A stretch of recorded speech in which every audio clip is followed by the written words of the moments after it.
and even more specifically, the mercy seat. And I want just to talk about the mercy of God. Yes, mercy. The mercy of God. Right. From a biblical perspective, the word mercy means to conceal or to cover.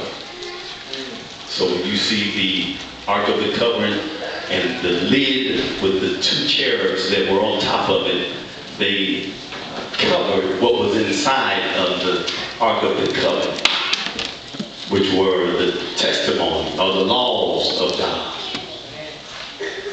And just in short, you understand that the mercy of God covered the laws of God, which helps us to understand that when you define it in layman terms, it'll help you understand that mercy then means that I didn't really get what I deserved. I deserved it, Sister Shirley, but I didn't get it. Right. The judgment that I deserved, I didn't get because mercy covered the law.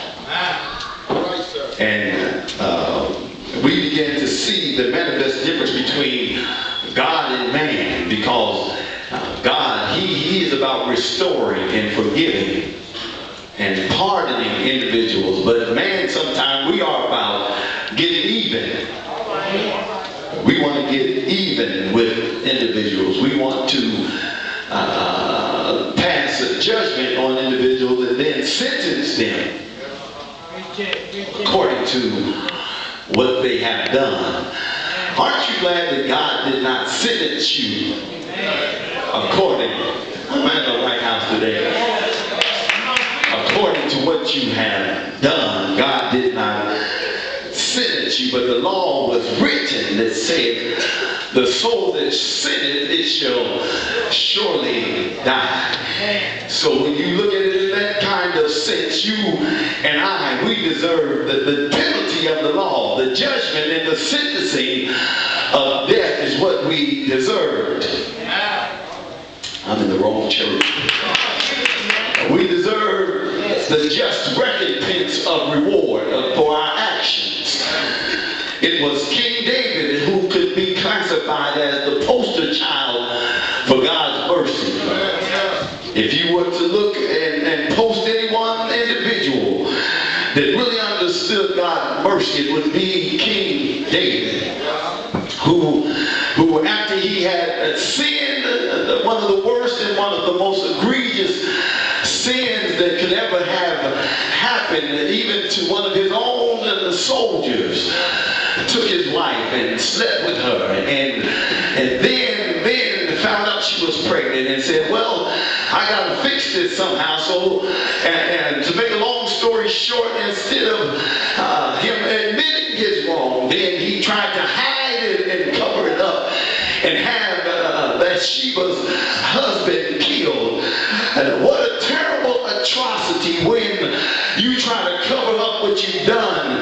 And God, who sits high and looks low, has already seen what you've done, but you try, David, to cover it up by murder. And I'm going to preach in a minute. But it was in the 51st chapter of the book of Psalms that you see David, who understood the mercy of God. He said in the 51st verse, after he had gone into Bathsheba, have mercy upon me, O God, according to thy loving kindness and thy tender mercy. And then he began to go on and explain how it is, God, that I got into the situation that I'm in. I was born in sin, and I was shapen in iniquity. In sin did my mother conceive me. Look at somebody and say, that ain't no excuse. But even there, God said, well, because you have confessed your fault, then because you have come clean about the situation, David, I'm going to pardon you and I'm going to restore you. And that's one of the fallacies in the church. Nobody wants to admit when I'm wrong.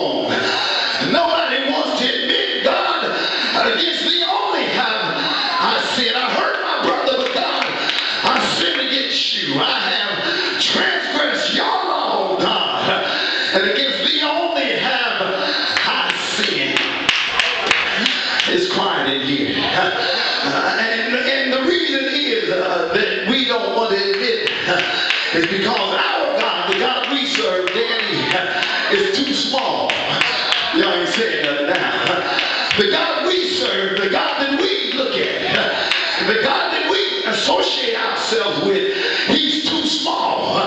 In other words, we only come to church because it's the right thing to do on Sunday. If that's the only reason you're here, then your God is too small. If the only reason you sing in the choir is because you don't want the pastor to say nothing to you, then your God is too small. If you can only come to church and then in church maintain a state of holiness, then the God that you serve is too small.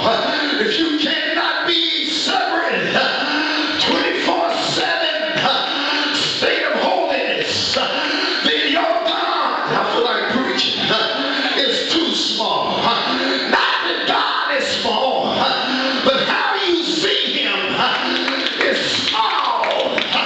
You see him as one that can't keep you out of trouble.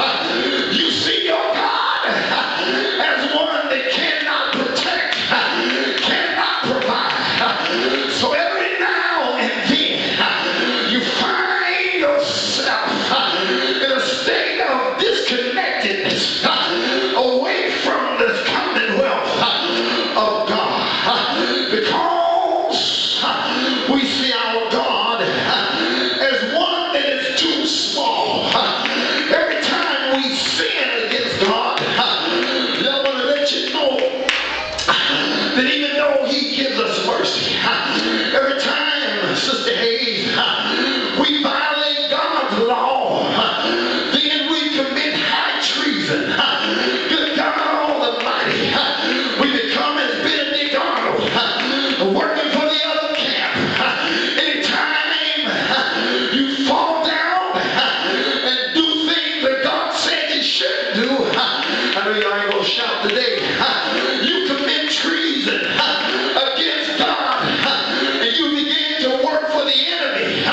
On the other side, you begin to work for Satan and his mission. And his mission is to kill, steal, and destroy. Look at somebody and say, I ain't no traitor. I'm not going to work for the other side. Tell somebody I'm sold out. For God I live. And for God I'll die.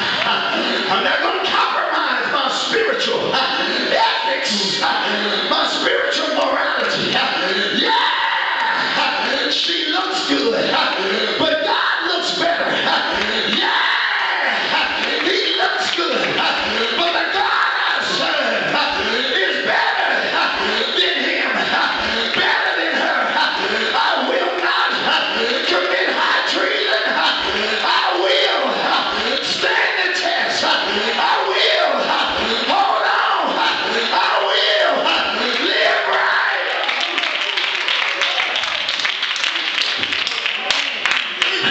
Shake your neighbor's hand and say, neighbor, is the God that you serve too small? Or is he the God of yesterday, today, and forever? Shake somebody's hand and tell them, the God I serve is bigger than that. The God I serve is more powerful than that. The God I serve.